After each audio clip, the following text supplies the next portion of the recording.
Okay, 62 page. Passage Yud Gimel. 3 lines from the end of the page, 62. Okay, story until now. 4 kings fought the 5 kings. Okay, Lech and Avraham separated. Lech went to the Daim, Avraham went the other way. So then the 4 kings fought against the 5 kings. The 4 kings won, and they captured Lech, and this is what we're coming up to now. Vayavi Apolit, the refugee came. Okay, the guy that was saved from the battle. Where is it? Oh, the fugitive. The guy that was saved. What does it say here? The fugitive. Yes. Okay, Vayagid Avram Ivri, and he told Avram the Ivri. Why was he called Ivri? It's interesting. The Mefarshim explain. Number one, he came from the other side of the Euphrates River. Ava means the other side of the river, which is this other side of Euphrates. Then the Medrash says a few things. Number one, the Medrash says the whole world was on one side and Avraham Avinu was on the opposite side. The whole world was against Avraham Avinu, right? So that's why he's called Ivri. He was on one side of the world, the whole world was against him. Okay? Now why is he called Ivri? Because he was descendant of Shem ve'Ever. You know, the yeshiva Shem ve'Ever? So Ever, because he was a descendant from Ever, he was called Ivri. It's interesting also. Across the river, okay, those are the different reasons why Avraham Avinu was called Avraham Ivri, because, so now he came, and where is Avraham living at this time?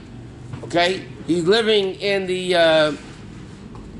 city of Mamre, Avi Eshkol, Avi Achir, the brother of Eshkol, the brother of Aner. Vehem Bali Birs Avram, they were the ones that made a covenant with Avraham Avinu to be on his side. In other words, either that they bottom line of 62. Page 62, bottom line. Okay? So basically, Avraham Avinu was, they made a covenant with these people, meaning they made a treaty with Avraham Avinu, and also, Mefarshim say, they actually believed in God like Avraham Avinu did. So that's where Avraham Avinu was. What's the pasuk again showing? Lech chose to be with the guys from Zdaim, and Avraham chose to be with the guys that believed in God and were good people, and so on and so forth. Now, the Mefarshim explain, by the way, that and here you see another interesting point. A person's intent might be bad, but if his actions are good, that's what really matters. Okay? Later on in history, in Chumash, when Hashem told Moshe Rabbeinu to destroy the 2 nations of Sichon and Og before they went into Eretz Yisrael. So when Hashem told Moshe Rabbeinu to kill the king Sichon, he killed him. He didn't care. He had no problem with it. When Hashem told Avraham Avinu to kill Og, who was this big giant, Hashem said, Moshe Rabbeinu, sorry. When Hashem told Moshe Rabbeinu to kill Og, so the pasuk says, Al tira Oisei, don't be afraid of him. By Sichon, who was also a giant, by the way, the Torah Hashem doesn't tell Moshe Rabbeinu, don't be afraid of Sichon. Hashem told kill Sichon, and he conquered his land. Here, Hashem told him, don't be afraid of Og, which means there's a reason why he should have been afraid of Og, and Hashem said, don't be afraid of him. Why was Avraham Avinu afraid of Og? So the Medrash says, because this Og came and told Avraham that Lech was captured. Now, so in that merit, Avraham Avinu, Moshe Rabbeinu said, he has a certain merit. He told Avraham that his nephew was captured, and Avraham went and took back Lech. So, it was a merit that he had. So Hashem said, don't worry, you can kill him, he's no good anyway. So the Medrash says like this: why did Og was such a tzaddik? Was Og such a tzaddik that he wanted to help Avraham Avinu? No. He knew the 4 kings won the 5 kings who were very strong. He knew Avraham Avinu would go to save his nephew, and he was certain that the 4 kings are going to kill Avraham Avinu. And then he can marry Sarah. That was his whole intent. not because he wanted to help Avraham Avinu. On the contrary, he wanted to get Avraham Avinu killed, that he can marry Sarah. She was a very beautiful woman, right? He wanted to marry Sarah. So if you think about it, his actions were good. He told Avraham that Lech was captured. His intent was bad. And yet, he had a merit that Moshe Rabbeinu was afraid to kill him until Hashem promised him you can go kill him. Which means that you don't always go by the intent. Even if the intent is bad, if the action, bottom line, is a good deed, it doesn't go unpunished. You find many times people do things, organizations, that they do it for the wrong reasons. They do it because they want to become famous, honorees and all that. It doesn't matter. Even if your intent is not good, as long as the action is what counts, if the action is good, that's what really matters. And they learn it out, by the way, from this place with Oig and Avraham Avinu. That's a difficult one. Why? Because the action was what counts. Action is what counts. You can have a bunch of good words. Good words are cheap. The action that he wanted him to get killed, and it just didn't. No. That's the fact that he told him, the action that he came and told him that Lech was captured. He wanted that Avraham should get killed, but it ended up to be good, and in fact he was rewarded. I mean, until Moshe Rabbeinu killed him. Is that what they say? Toch shlo lishma balishma. It's part of the concept. Toch shlo lishma balishma. Yep. Moshe Rabbeinu killed someone. Oh. He killed a bunch of people, by the way. He killed a bunch of people. When he saw an Egyptian beating up a Jew, he killed the Egyptian. That's right. That was the only one. No, he killed Og, the giant Eid Melech HaBasha. Hashem told him to kill him. Huh? Sichon doesn't say Moshe Rabbeinu himself killed him.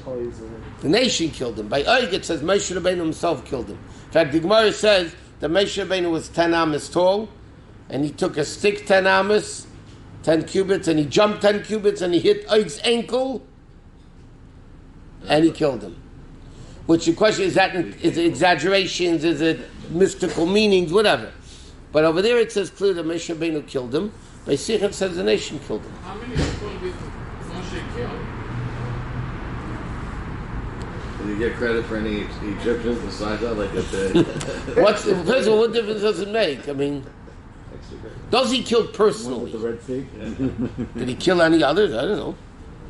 It doesn't say in Chumash he killed any others. Hashem takes credit for those. But Moshe killed so many people. he killed bad people. He saw an Egyptian beating up a Jew, so he killed him. That's the halacha, he killed him. Let me ask you a question. Somebody gets capital punishment and the courts kill him. Are they murderers? No. Is the executor, the guy that, they didn't have lethal injection in those days, the guy that stoned him, is he a murderer? What does the halacha say, no? No, of course not. But how did he know, how did he automatically know that's God- what God wants? God told him. Okay, let's go. So he told it. Vayishma Avraham pasuk Yudalit. Avraham heard Kinish Ba'achiv that his brother was captive. Now again, it doesn't mean his brother. It means his relative. We also learned before that Avraham and Lech looked a lot alike. In fact, the Medrash says an interesting point over here. When they captured Lech, all the kings said, "Oh, we captured Avraham," because they looked identical, like Rashi said before. So everybody was excited. They thought they captured Avraham. They were like Nimrod and Kedaloim. The guys were very excited that they were able to capture Avraham himself. Then they found it wasn't true. So anyway, so Avraham heard that his brother was captured. Okay. So what happened? So the Medrash says like this: God's spirit immediately rested on Avraham Avinu. Hashem's spirit immediately rested on Avraham Avinu. And also, the Mefarshim say, the Alshich says, why is the Torah emphasizing over here that it's his brother? Kinish B'Leit, I should have said. Why is the Torah again emphasizing that it's his brother? Avraham Avinu understood they captured him because they thought it was him. So therefore, the Torah is emphasizing what really got Avraham angry. Lech was captured because they thought it was Avraham. So he said, I'm not going to let my brother, my nephew, my brother-in-law, whatever it is, get captured and whatever they're going to do to him because they thought he was me. That's not going to be. So therefore, Avraham Avinu had trust in Hashem, and he says like this: "Vayarik es chanichav." He armed his disciples. Simply, it means he armed them with Sticks and nails. no. Well, simply means he armed them with not what said that with the armory. You know, with the bows and arrows or whatever they thought with. No nuclear weapons. No. Yelidei Beisei, the ones that were born in his house. Shmeina Asar Shleish Meis, 318. Vayidei Fadon. Okay, now what does he say? Yelidei Beisei. What do you mean? They weren't born in his house. We learn also in pasuk later on in the Shema, when also a pasuk in Chumash. It says in Shema, "V'shinantam levanecha," should teach your sons. Rashi says, "Elo atalmidim." They refer to your students. They're called your children. It says, Eila told us in Parsha Shmeis. It says, Eila told us Moshe and Aaron. These are the children of Moshe and Aaron. And it only mentions the children of Aaron. Now, why it said the children of Moshe and Aaron if there's no mention of Moshe's children?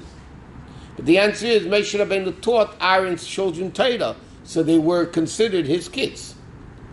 So therefore, these Yelidei Beisei, the Mefarshim would say a few points over here. Number one, these were people that Avraham Avinu raised in belief in one God.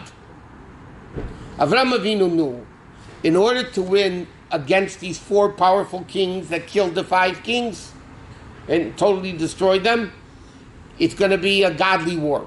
It's going to be in Kedusha. It's not going to happen just because of physical strength. Because they were much stronger. Nimrod was strong. Kedala'imer was strong. These people were super powerful. So Avraham Avinu understood this is going to have to be a spiritual war, and therefore he only took 318 people. Or as Rashi says, it was really only Eliezer. Eliezer equals 318. Yeah, but Avraham Avinu took these people, but he took Yelidei Beisei, the Medrash says, because these people were raised to believe in God, so Avraham Avinu knew these are going to be proper warriors. Now, so therefore he took them, trained in his house from the time of birth, and before, now, Shamshir Fall Hirsch says an interesting thing over here.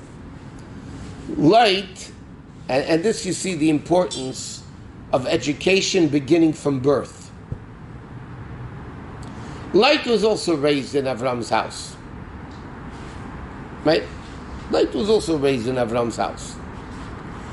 But he wasn't born in Avram's house. So what he got later were acquired midas, not inborn from birth. You know, what you have from birth is still from birth. It's ingrained within you.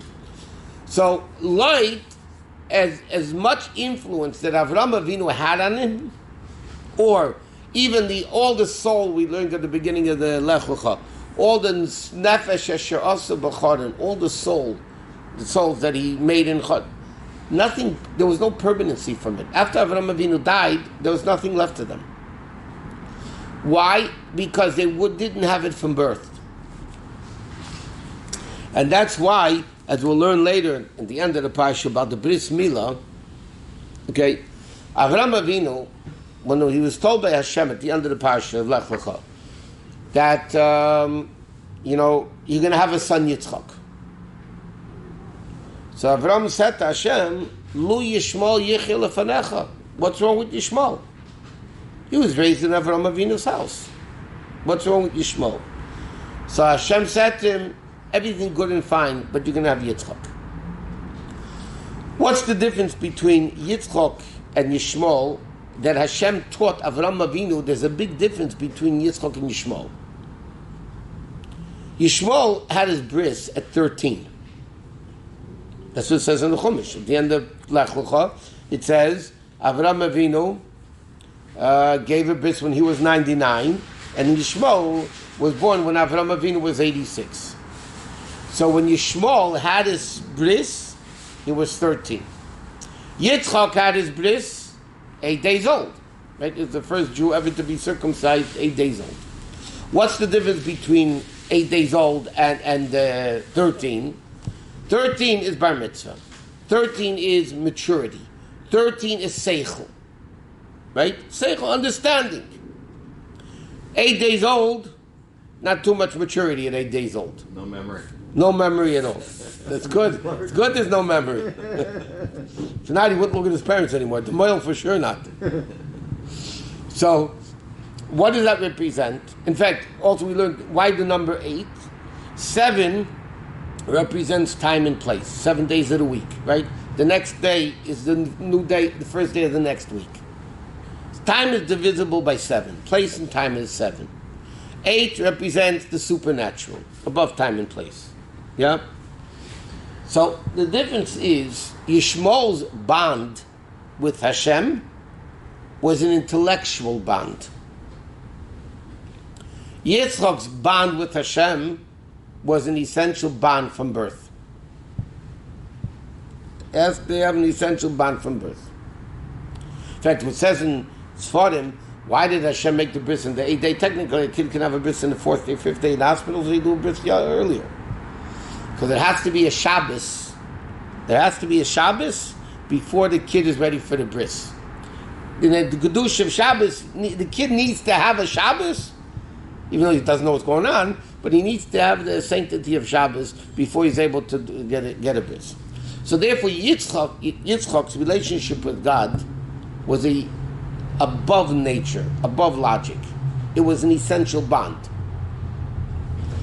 Lot came to Avraham Avinu. Yeah, he was raised in Avraham Avinu's house, but later on, when he was either a teenager, adult, whatever the age, it doesn't say. But whatever it was, Lot didn't have it from birth. Therefore, Lot turned away because it wasn't ingrained with him. Yelid Beisei, Mephoshim say, why did Avraham Avinu take Yelid Beisei? Because he wanted to show that from birth, when you started from birth, that's when it lasts forever. And therefore, Shamshir Falhursh brings on over here the concept of, you see how important education is from the earliest of ages. But they mentioned many times, a pregnant woman once went to her OBGYN and she didn't have the baby yet, but she said to the doctor, when do I begin educating my child? At what age? So the doctor said to her, how old are you? So she said 25. He said, you're 25 years too late already.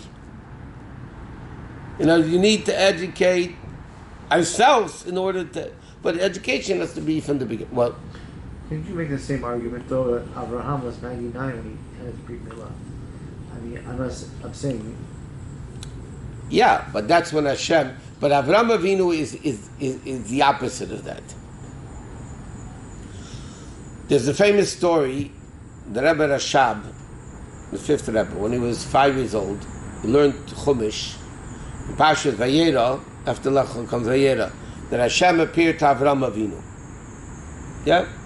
So he came home from school, he used to go after Cheder, he used to go to his grandfather Tzemach Tzedek and tell him what he learned.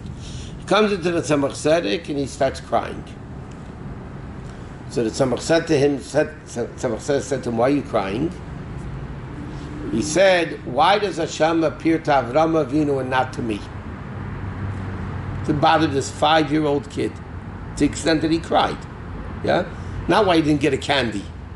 He said, why does Hashem reveal himself to Avraham Avinu and not to me? So the Tzemach Tzedek said to him, he says to a 5-year-old kid, but when a Jew who is 99 years old understands and realizes he needs to do a bris, he is worthy that God should appear to him. That's what he answered him. So the Rebbe explains the story. What does it mean? A Jew 99 years old. Okay, so in Pirkei Avos, in the 5th parak, it says 5-year-old Chumash, 10-year-old Mishnah, 13-year-old Bar Mitzvah, 15-year-old Gemara, 18-year-old get married. Then it goes through the whole thing. So it says 40 is Bina, 50 is advice, 60 is old age, 70 is ripe old age. Okay. Yeah? Then it says, Ben Meya, when a person reaches the age of 100, Ki'ilu mes va'avar ubatul min ha'olam. It's like he died and he left the world. Now, can you imagine a guy merited to live 100 years old, and basically, what does the Mishnah say? Drop dead. It's like kilo mass. It's like you died and you passed over the world already. I mean, that's what you tell a 100-year-old guy. Come on, kilo. What you say? 100. So the meaning is just the opposite. There's 10 spheros, 10 attributes, right? 10 powers of the soul. Each one is composed of 10.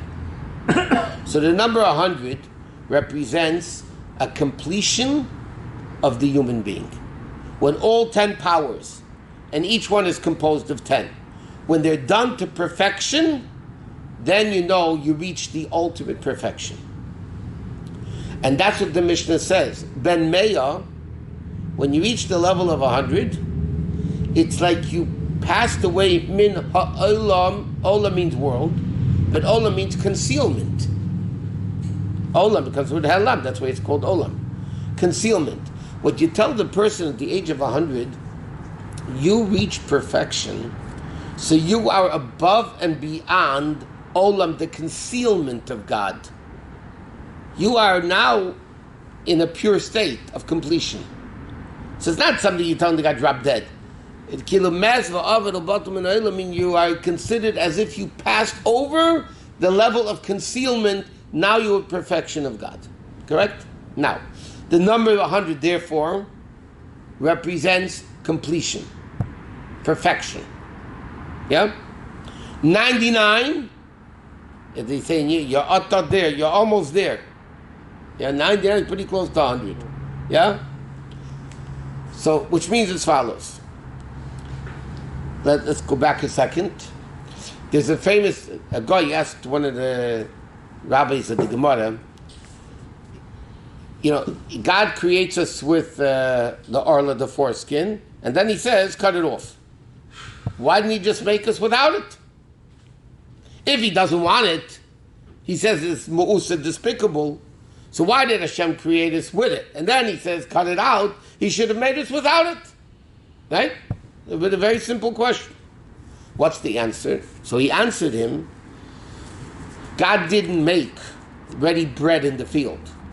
God made wheat, and you have to perfect the wheat to make it into bread.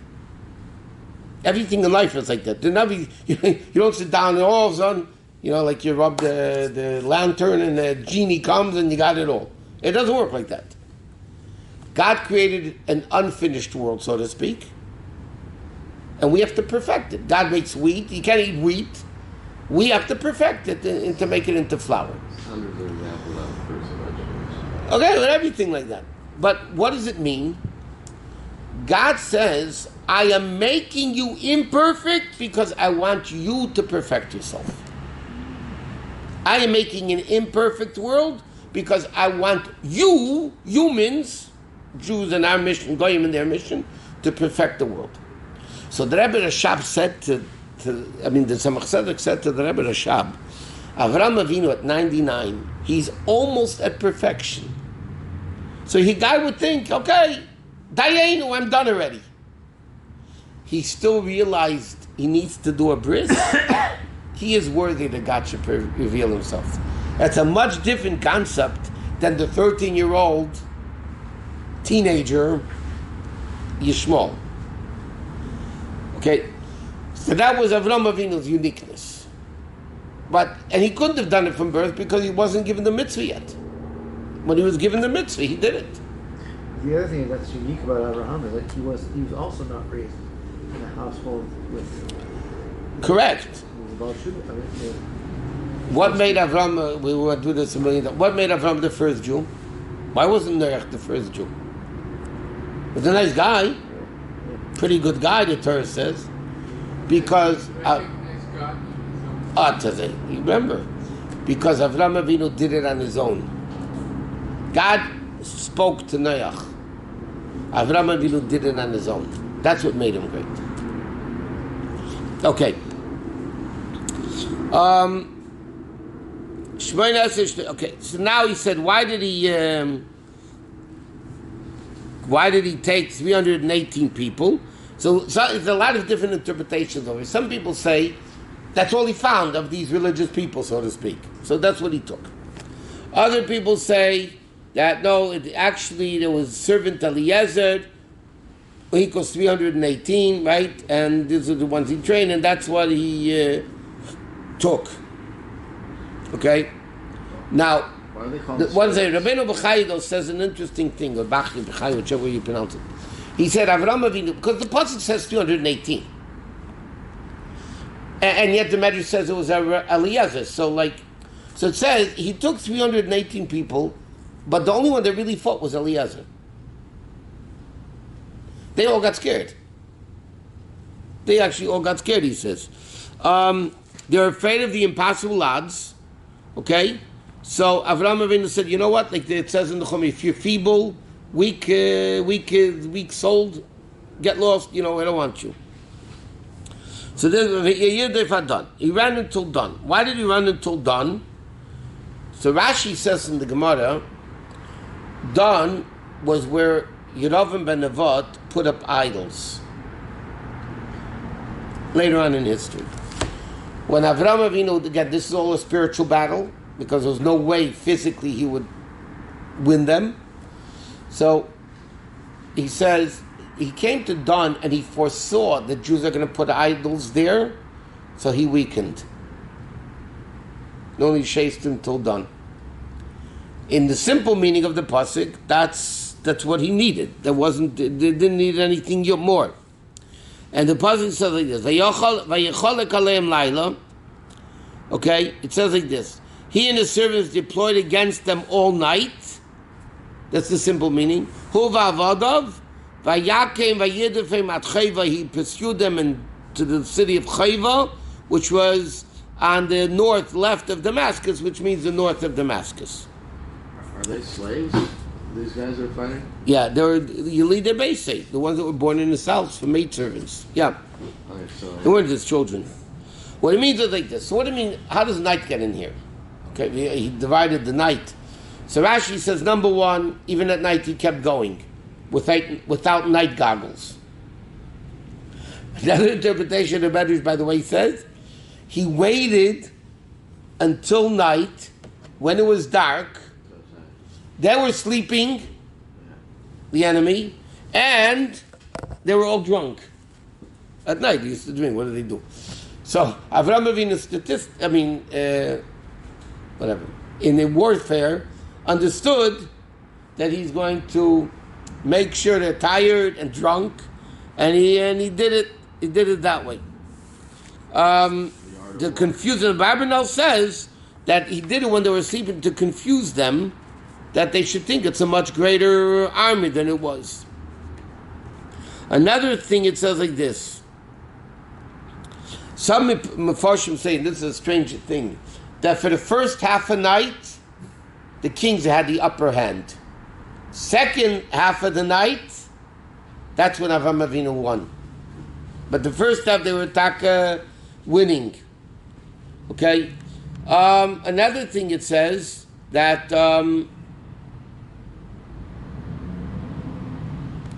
okay, here's another interesting thing. Who says this? The Medrash says Hashem divided the night. What do you mean he divided the night? Half the night he kept for the victory now, Avraham Avinu with the kings, and the second half of the night for the victory in Egypt when God killed the firstborn at midnight. So that's what it means. The pasuk says God split the night. Half the night Avraham Avinu won them now, and half the night by the story of Pesach when God killed the firstborn. So that was the second half of the night that he gave him both halves. where is dawn in terms of compared to where? So here is an interesting discussion. Here, it was at one time it was called Leshem, located extreme northern border of Eretz Yisrael. Okay, some people say this was at the northern border of Eretz Yisrael. Pirkei Rabbi Elazar says it's Banias, or Don of Kesarian, It could be.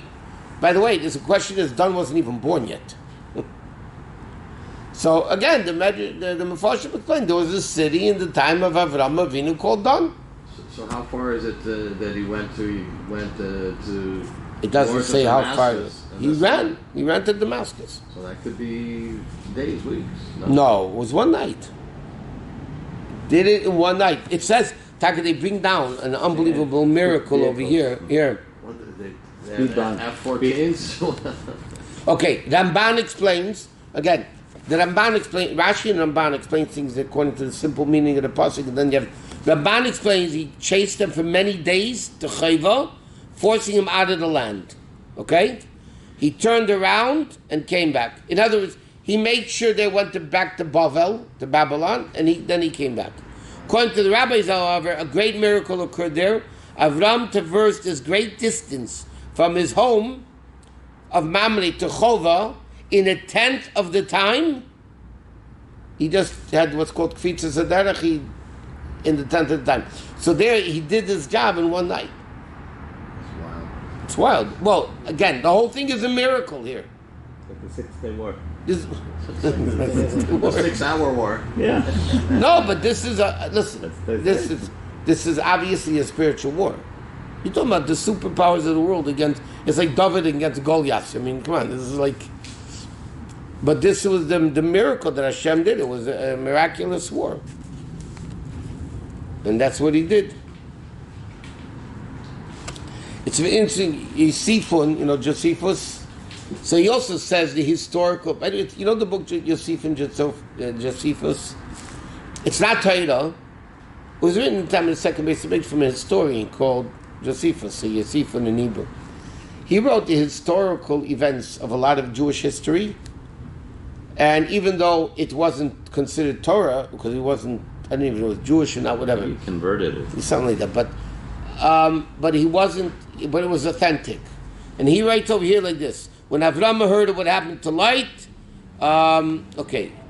he went, before they could arm themselves, he saw some of them were in their beds, before they could not suspect any harm. The others who had not gone to sleep yet were so drunk they couldn't fight, so they ran away. Second day, he drove him to Chova, a place belonging to Damascus. So according to Yosef's story, Avraham Avinu chased him to Damascus. And he showed, even Yosef writes, Avraham Avinu showed there was a miracle, it's not a question of numbers. Damascus, is that Syria? Or? Yeah, Damascus is the capital of Syria. Same one. He's still fighting that. I'm kidding. Still a mess. Okay, so now what happened like this? Vayoshev is called Arachush. He took back all the properties because the Psukim say when the 4 kings won the 5 kings, they took all the properties of the 4 kings. Of the 5 kings. So now it says Avraham Avinu took all their possessions, all the spoils, v'gam es Light Achiv Ruchusha Ejiv. He took back Light and his properties, v'gam es Hanoshim. Okay, some Mefarshim learn it means Light's wives. Probably had more than one, as was common in those days. So he got back, he came with the greater victory, rescue of Light, he brought back all the women and the slaves, and he brought back Vesa'am, the nation. Okay, anybody that was captured, he brought back. Now, we're going to see, it says in the next passage, the king of Zdaim went out. What happened to the king of Amorah? So it says Hitaka died.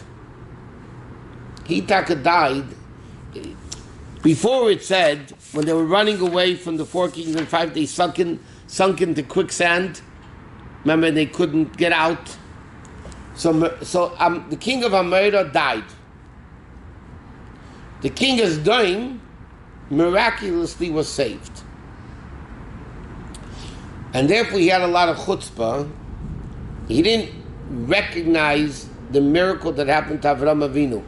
He said, you see Avraham, that's why he he didn't offer him anything like Malki Tzedek did. We'll see in a few psukim, yeah? The king of Sodom said, hey, guess what? I was also saved miraculously, just like you were saved from Nimrod's fire, that he came out untouched. So I was also saved from the quicksand and I got out. Hashem did a miracle to him to get him out. Why did Hashem do that? Why did Hashem do it? Because he needed Sodom to realize. So he could destroy Sodom later. No, Hashem wanted the king of Sodom. You know, Hashem does miracles to people that they should realize later.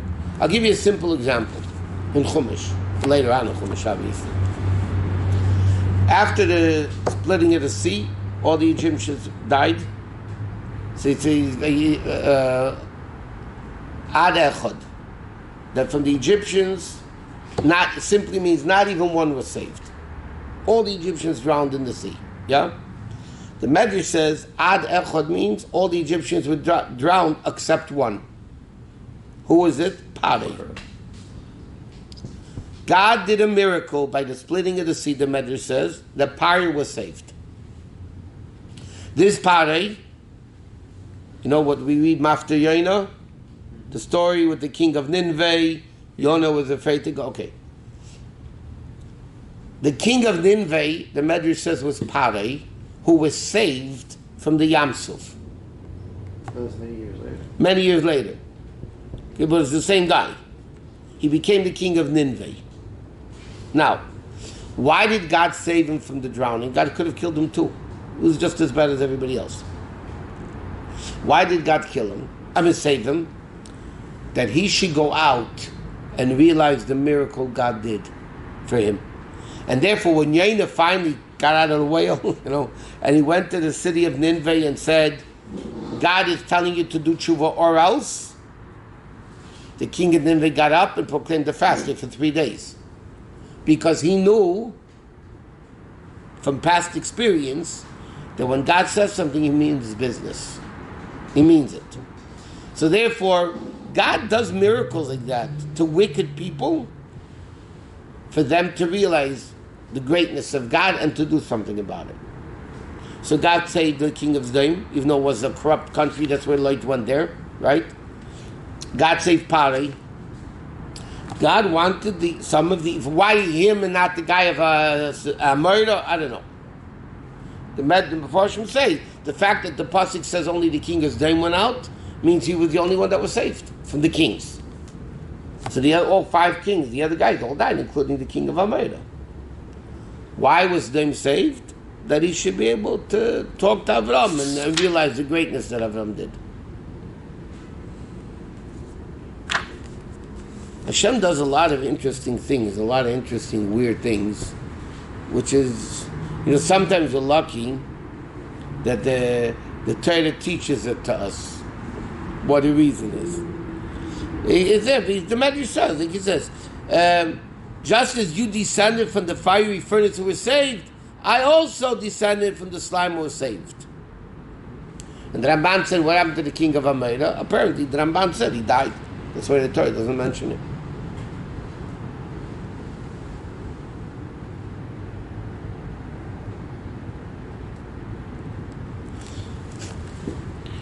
Okay. And